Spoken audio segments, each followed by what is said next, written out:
This is a podcast by the Straits Times.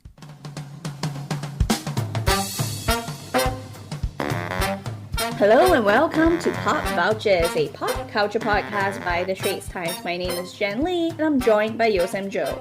Who is that girl I see staring straight back at me? When will my reflection show who I am inside?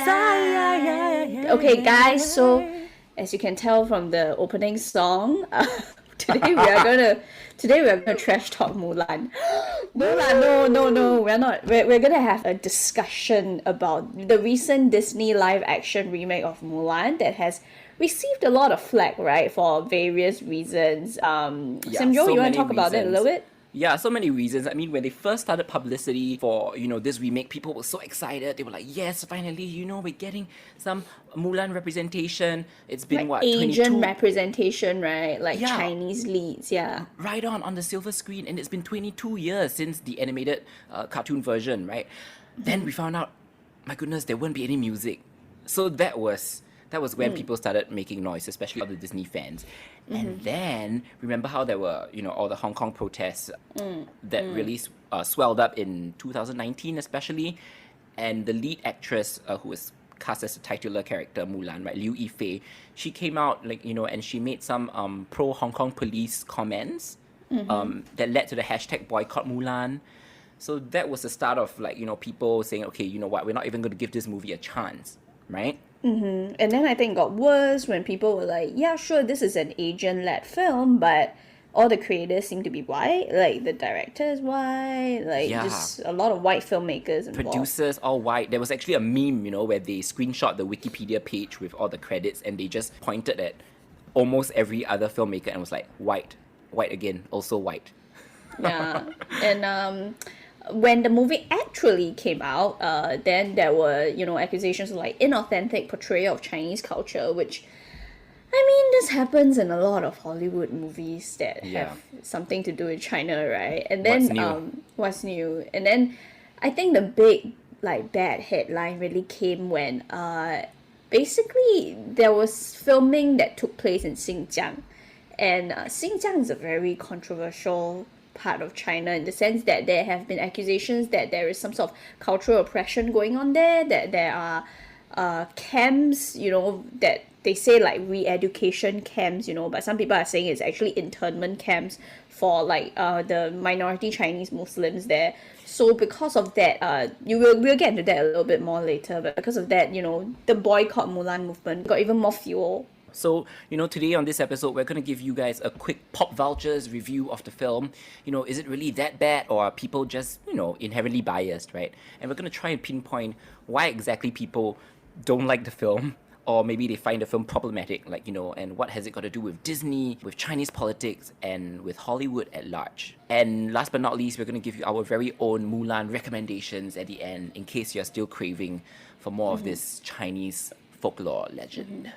Okay, and just before we delve right into the movie, just to provide some context, if you don't actually know what Mulan is, you shouldn't be listening to this episode. But no, they should. Mulan 101. Give it. Let's give it to them. Mulan 101. So basically, Mulan is a very famous Chinese legend that is based on a ballad. It's called Mulan Ci. It's basically the ballad of Mulan, which tells the story of this woman who took over her father's place to fight in a war, to become a soldier, and she basically lived as a man and hid her identity as a woman for 12 years. So this is the original ancient Chinese poem that people say was probably written in the Northern Wei dynasty. So this story is so popular that it has gotten a lot of different types of iterations, be it movies or dramas or just her as a character, stuff that is inspired by this, so Video game characters. Yeah. So Mulan is just the latest in this long history of adapting this character.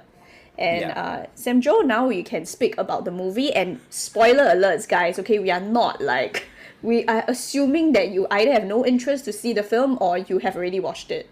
Yeah. Okay, so my biggest gripe with the movie is come on, it's a Disney movie. Once you get rid of the music, it's just not Disney's Mulan Disney. anymore, you know? So, yeah, so I can understand why a lot of people are like not excited about the film and, you know, they're kind of like nitpicking at it. That said though, I mean, as a movie goer, I actually don't hate it.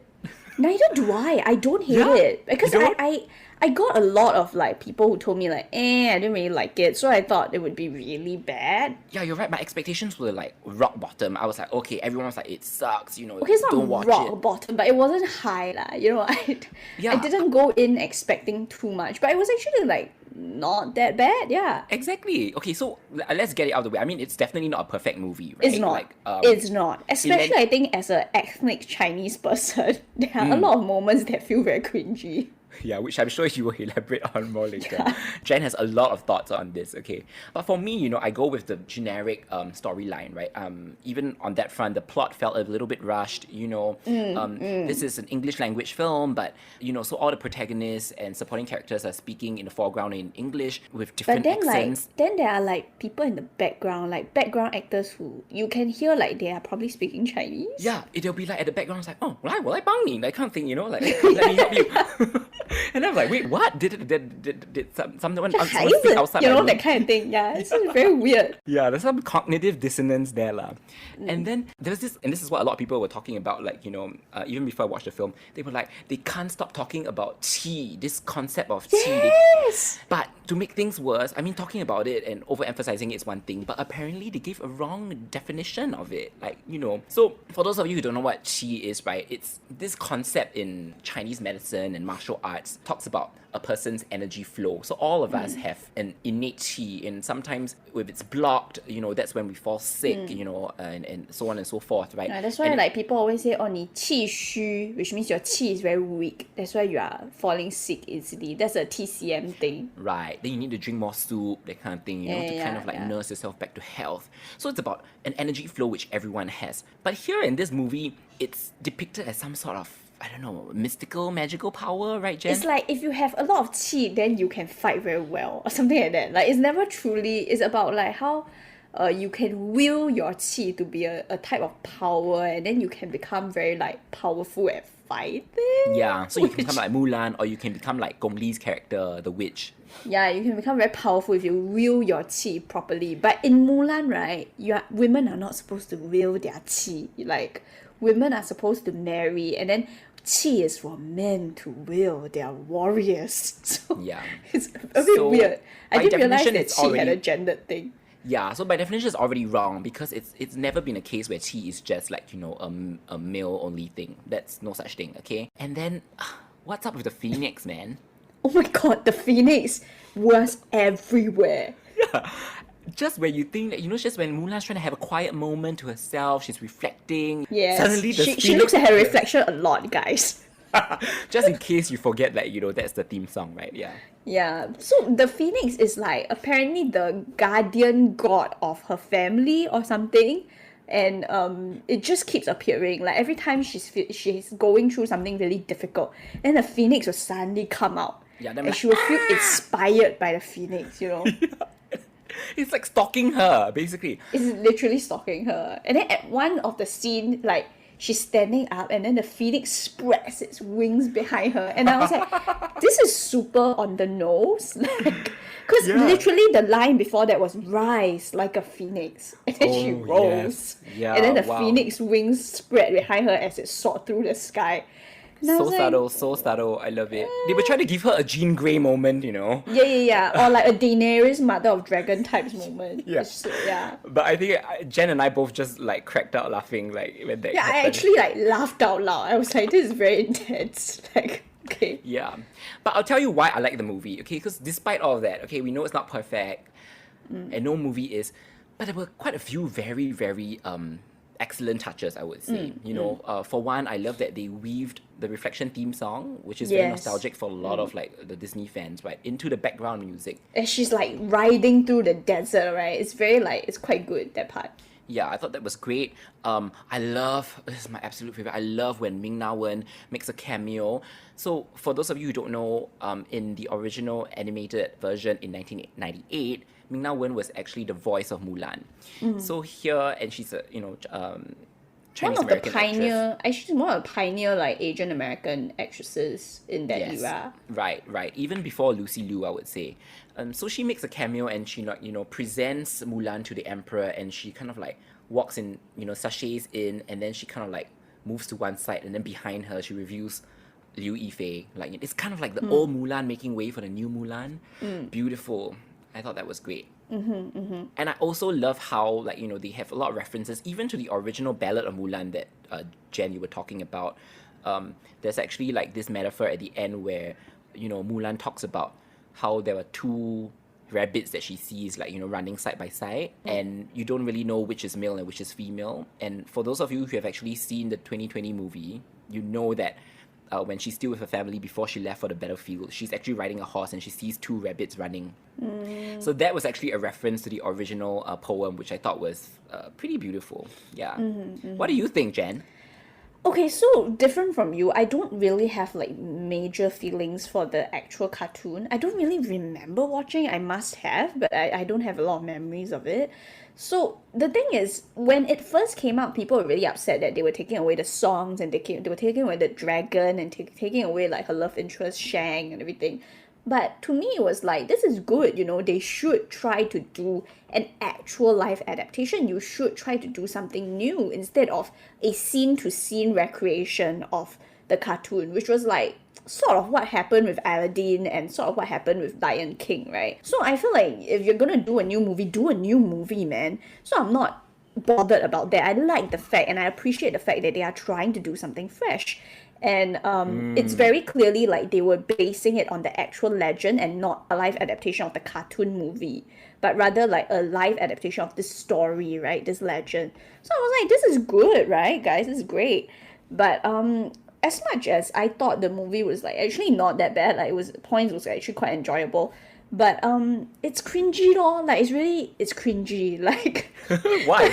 What made you cringe the most? Okay, so the whole thing, right? Like she has this like 3 tenets of virtue, which is loyal, brave, and true. This is like the qi thing. They hammer it into you over and over and over again. Like the number of times loyal, brave, and true is uttered in the movie is insane, okay?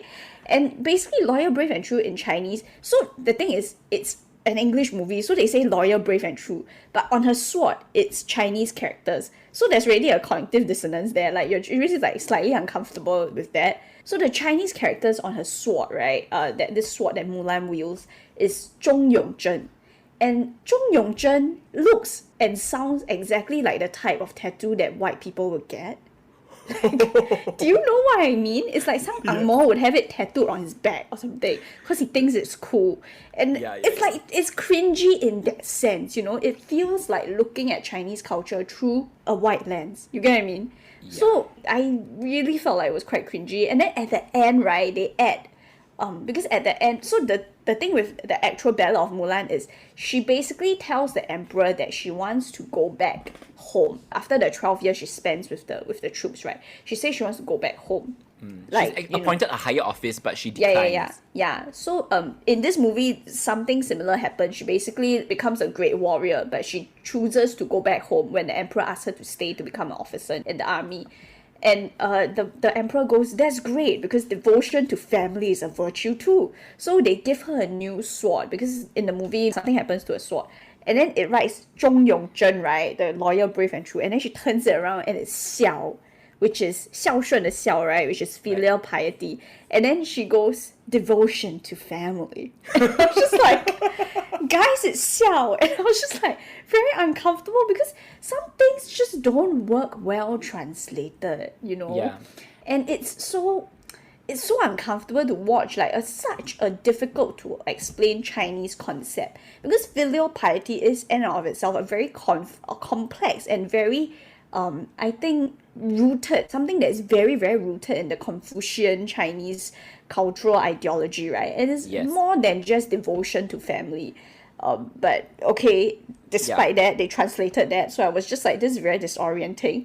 And in an animation, it's easy to suspend your disbelief because it's animated. The characters, they don't look like real people. They are drawn.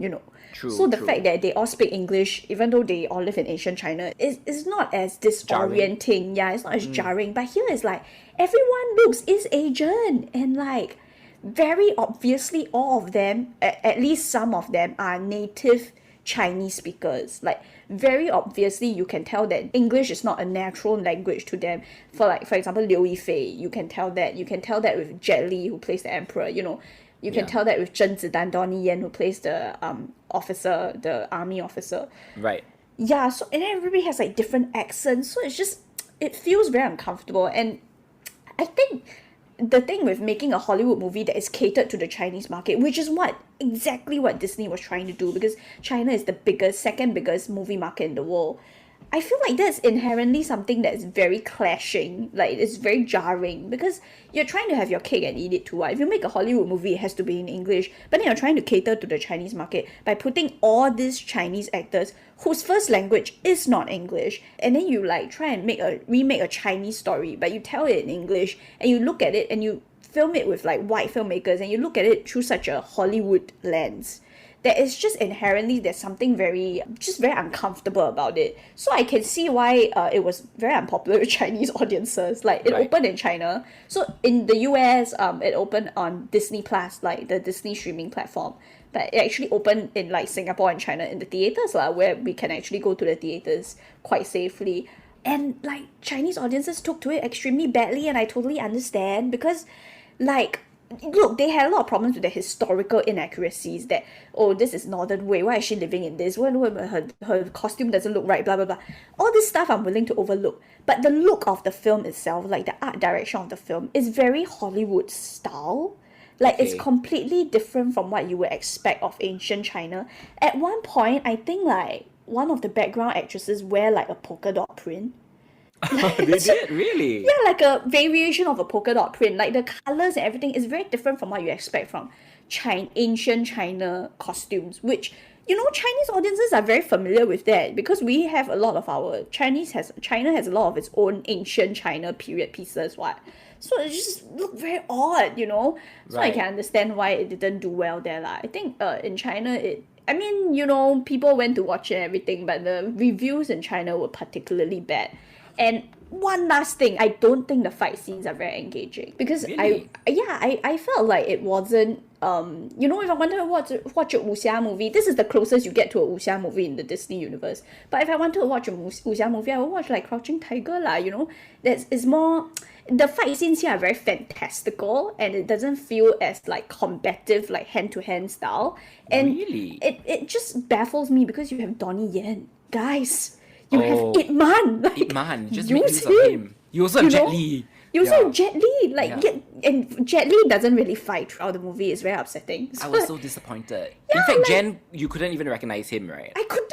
I was like, after the movie, he was like, Sam Jo was texting me, and then he was like, yeah, and then Jet Li doesn't even look like himself. I was like, wait, Jet Li was in the movie? He was like, Jet Li was the emperor. I was like, what? Because I did not recognize him. Shocking. He has aged so much, the poor guy. Now, if you're enjoying this episode of Pop Vultures, do find us on the Straits Times podcast channel, or you can find us at #PopVultures.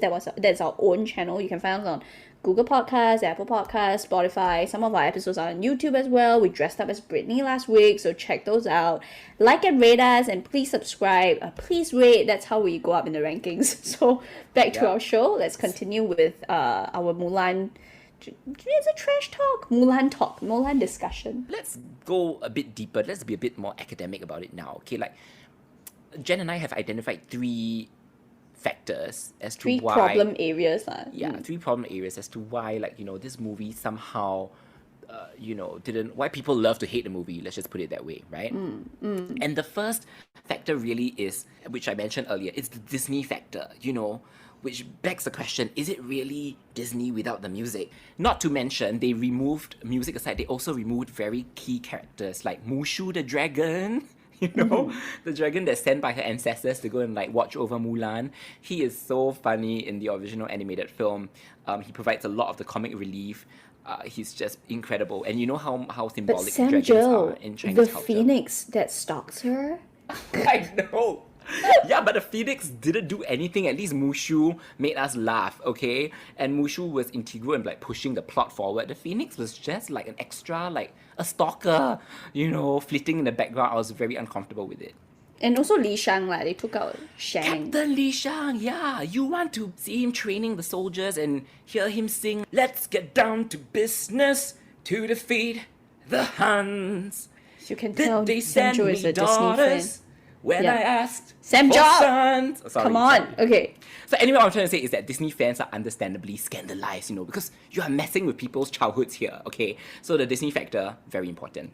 But I disagree. Like, as I said just now, I really do think that there's value in creating something new instead of, like, slavishly adapting the cartoons. Because, like, nostalgia sells, and nostalgia is the Disney formula. They live and thrive on nostalgia. But I want creativity, I want something new. And then the other problem is really the Chinese politics problem, right? Which is a huge headline. So it began with, the Liu Yifei, that lead actress Liu Yifei's support of the Hong Kong police. And the movie really came out at a time, like this whole support of the Hong Kong police thing sort of came out last year. But then the movie was released at a time where America was going through large-scale Black Lives Matter protests and large-scale protests against police brutality. So when you put that two and two together, you can see why, like, I guess her support of the Hong Kong police came off even worse in that regard. Personally, like, I feel like the support of the Hong Kong police, or what a lot of Chinese celebrities were supporting the Hong Kong police, is just something that a lot of them did at that time. A lot of them had to come out. I don't know whether they felt they had to do it or what, but a lot of them came out and showed support for the Hong Kong police. So Right. that stuff, I don't hold it that much against her. She is Chinese. She supports the Chinese government, regardless of what you think. But I think the worst stuff really came when when the Xinjiang headlines came out. So the movie filmed in Xinjiang. The movie actually filmed largely, was it in New Zealand? Mostly in New Zealand, that's what filmmakers are saying. But some Yeah. scenes, they had to film it in the province of Xinjiang, which is actually technically an autonomous region, right? Yes, but there are a lot of accusations of internment camps. And Cultural oppression, even some reports of genocide, against Chinese Muslims. There were reports of forced sterilization of Chinese Muslim women. Right. It's pretty bad. It's pretty bad. Yeah. It's very shady, very scary Yeah. stuff. And a lot of people noticed that at the end, during the credits, like the film actually thanked, the publicity department of CPC Xinjiang Uyghur Autonomy Region Committee, right? So Uyghur here refers to, of course, like, the minority group. Right, the minority group, that a lot of them live in Xinjiang, right? Yeah. So, essentially this is the Chinese Communist Party's propaganda department in Xinjiang. So the film actually explicitly thanked them at the end, and which led to a lot of, people A lot of saying, protests. Yeah. A Yeah, lot why of we even- backlash if- about the movie. Right, because if you're supporting this movie, does it mean you're supporting, whatever it is that the Chinese Communist Party is doing? So that basically opened a whole can of worms, right? Yeah, to the point where the Chinese government themselves ordered media outlets in China to not cover the release of Mulan because they didn't want any more attention on the movie and its controversies lah. So that's Right. actually a blow to them as well, because they couldn't do any publicity lah. Just as the movie was coming out, all publicity was banned. Yeah. There was no reports on the movie, no reviews or anything. So Chinese Yeah. politics, definitely one big headache over there, right, for the movie. Yeah, you do want more Asian representation in Hollywood, but then at the same time, it's like, this is not exactly the way you want it to happen, Right. So, yeah, I think this is a good segue into our next problem area, which is the Hollywood Chinese/Asian problem. It's a problem, I would say, that's so entrenched in Hollywood. Chinese culture has always been very exoticized. So, you had actresses like Anna May Wong, right?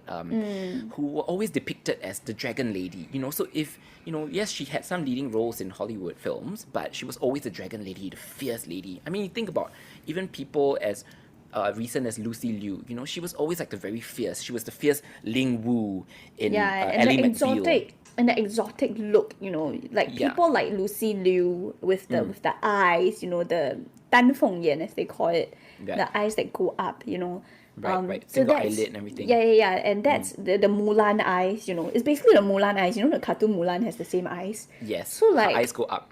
those sort of I guess stereotypical portrayals of how Chinese people look like, How they behave. yeah, You know, if you're a guy, chances are you ought to know kung fu. You know, that's why Bruce Lee and Jackie Chan were so successful. that's how like Chinese actors broke into Hollywood. It's through kung fu, it's through action, it's Bruce Lee, it's Jackie Chan, Jet Li, Donnie, and all of them broke through because they were action stars. True. So, and other things, I think it's very tokenistic.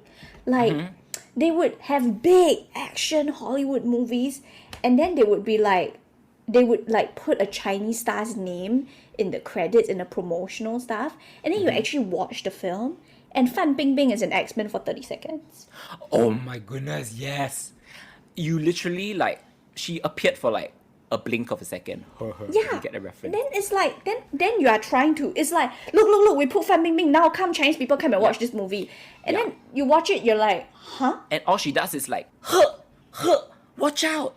And those are all her lines. Like, I memorize her lines. It's just like, it's so tokenistic. It's like, what do you take us for? Do you really think this is the representation that we are looking for? Fan Bingbing in 30 seconds of an X-Men movie? Like, you know? Which is why I'm a bit worried when they, announced that Tony Leung is going to be the Mandarin in Shang-Chi. I really hope it doesn't go badly, because okay, Shang-Chi is also an Asian-led movie, because Shang-Chi is an Asian superhero. Yes. So I'm really hoping it goes better, and I'm really, really hoping if they put Tony Leung in a movie for 5 minutes, I will scream, okay? Yeah. He's Tony Leung. You do not touch Tony Leung if you do not give him a good enough role. You better give him something meaty to do, because he will chew the scenery out. Right. I can't wait to see him there. So hopefully better representation, and I do think Hollywood is learning. Recently we've had films like The Farewell, Crazy Rich Asians. I think there's been a bit more diversity in how they portray Asians in general, not to mention Chinese people. And I really, really do hope beyond Asian representation, I really also do think it's about representation behind the scenes. Like, give these movies to Chinese people, to Asian people, give it to people who will understand the cultural impact and the cultural background of what they are depicting on screen. I absolutely agree. And even in Mulan itself, I feel like there were a lot of big name stars. They stuffed it with big name stars, Gong Li, Jet Li, Donnie, and I feel like a lot of them weren't properly used. Like, Gong Li had super bad character development. It was so sudden. It was like, she's evil, good, and then she dies. Like, spoiler alert, but so like I didn't like the fact that they sort of gave them very thin characters to work with, especially like, Gong Li. Like, Donnie Yen should definitely have had more fight scenes, because it's freaking Ip Man, like, use him. Jet Li had barely any lines. Like, he was barely in the movie, and I didn't even recognize him. So I feel like a robot could have played his part. It was terrible. Like, use them better. I really do feel that. Okay, anyway, regardless of whether you loved the movie, hated the movie, we figured, all of y'all might be a little hungry for more Mulan representation in pop culture, right? So Jen and I have put together our little pop vultures recommendation list for you when it comes to Mulan. And the first thing that I want to recommend is Jingle Ma's 2009 film version of Hua Mulan. Okay, this is the film that starred Vicky Zhao Wei. So if you guys might remember her as 还珠格格, right? 小燕子, yes. 小燕子, My Little Swallow. Little Swallow. What's the name of the English name of the movie? My Fair Princess. My Fair Princess, yes. Or Princess Returning Pearl, if you're going very literal. 还珠. Really? Yes, I'm not even kidding. Yeah. So, it's not the best film. I mean, editing was pretty choppy, if you ask me. Some of the scene changes were super abrupt. I would even say lazy. But considering they portrayed 12 years worth of battle, they stayed true to the original ballad of Mulan, right? I thought it was not bad, And there was a love story that developed between her and the actor Chen Kun. Who I love. My God, I love Chen Kun. Do you love Chen Kun? Yeah, I do. Oh, God. You love him? He's Then you will so love this good movie. Looking. Yeah. He's very good looking, exactly. And so is Zhao He's Wei. very charming. Like, his performances always draw you in. He has such expressive eyes. Okay, sorry. I was going to say, his eyes are very, like... Tony Leung, like, you get very what I mean? emotive, yes. Yeah, he doesn't yeah. have to say anything, but with the way he glances up, or the way, like, his eyelids just flutter a little bit, Yeah, tells, and he like, has a so much. he has a slightly bad boy vibe to him, which I love. Okay. Right. So back on our episode on Chen Kun, let's talk. Chen Kun fangirl portion's over. All right. Okay. No, but I'm trying to say is that the love story between the two of them was pretty touching, you know. Also, by the way, it stars Jackie Chan's son in it, also supporting character. JC Chan. He was not bad. I thought his acting was quite good. He provided some comic relief there. And also. you would immediately realize he is Jackie Chan's son. They have the exact same nose. Same nose. Yeah. Right. And Yeah. also the Russian singer, Vitas. Vitas, who did opera number 2. He's the guy with the very high voice. Vitas is like 10 years ago, right? Vitas was a total meme. Like before memes were memes, Yeah. Vitas was a meme. Yeah, if you guys don't know Vitas, please go and Google VITAS and search for opera number 2. I should just search VITAS. That's the first thing that will come out. Yeah, never can you imagine that a guy can sing so high, okay? Anyway, he's very popular in China, which is probably why he makes this super gratuitous appearance in this film. And, you know, he's just this random white guy with the Roran tribe. I don't know what he's doing there, but Okay. I love him. Also, a Singapore connection. Stephanie Sun sings the theme song I for didn't this. know that. Yeah, so when the credits come up, you can hear Stephanie Sun's voice, and it's amazing. It's beautiful. And another recommendation that I want to make is not a film, but a book. It's actually Maxine Hong Kingston's 1976 novel. Yes, I'm going all the way back. I'm going retro now, okay? No, it's a really good book, guys. Woman Warrior, Memoirs of a Girlhood Among Ghosts. It's a super, super excellent book about, you know, this author's Asian American experience, you know, as first generation Chinese American.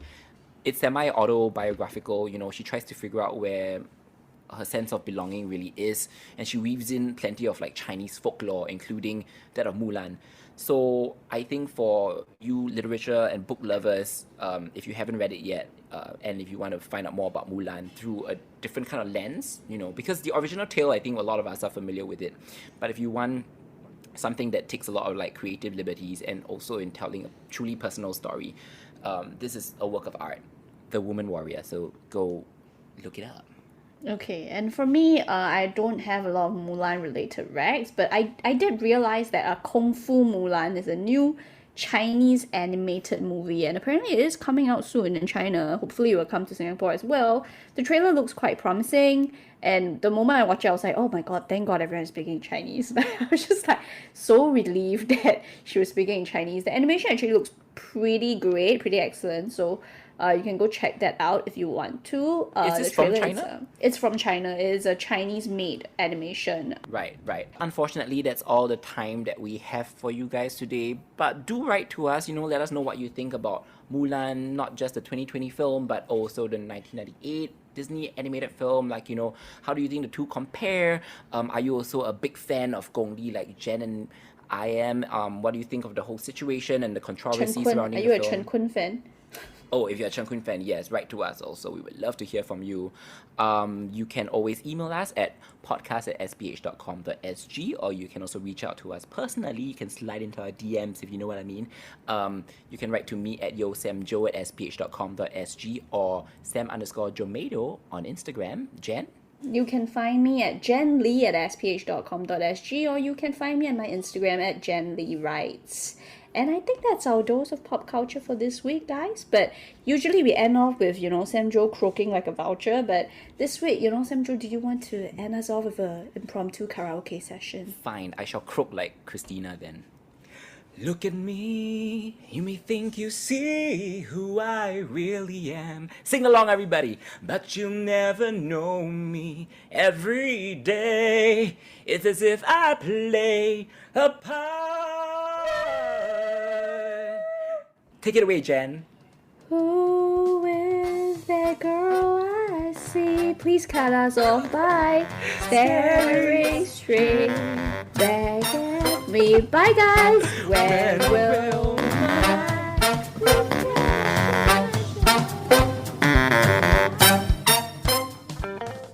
That was an SPH podcast by the Straits Times. Find us on Spotify, Apple or Google Podcasts, or streaming on Google Home. Do feedback to us at podcast@sph.com.sg. You can also check out more podcasts on various topics at the Straits Times, the Business Times, and Money FM 89.3.